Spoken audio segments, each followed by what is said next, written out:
Parang may problema ka. Tungkol kay Ana eh. Hindi ko alam na mapipikon siya sa akin eh. Binibiro ko lang naman siya eh. Binibiro? Kilala kong kaliskis mo, oy. Bira ka naman. Ang palagay mo sa akin, manyak. Eh ano pa? Pati nga bulag, pinasasamantalahan mo eh. Kaya nagalit sa'yo eh. Sige na. Tama na yan. Bogi, tulungan mo naman ako. Umisip ka naman ng parang para mapatawad ako ni Ana. Tulungan kita? Oo. Ikaw lang nagpasarap eh. Ikaw lang bumuhat eh. Kaya problema, sasama mo ako. Hindi kita matutulungan. Suluhin mo yan. Bahala ka sa buhay mo. Ginusto mo yan eh. Nagpasarap ka eh. Ngayon mo ako sa hirap. Kalokohan yan. Suluhin mo. Hindi kita tutulungan. Ikaw mag-isa. Tandaan mo, ikaw mag-isa maghirap.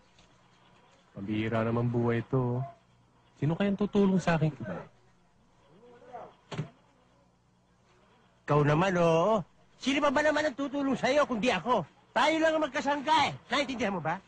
Tandaan mo yan. Pati buhay ko, ibibigay ko sa'yo. Tandaan mo yan. Maligtas ka lang sa kahihiyan. Tandaan mo yan.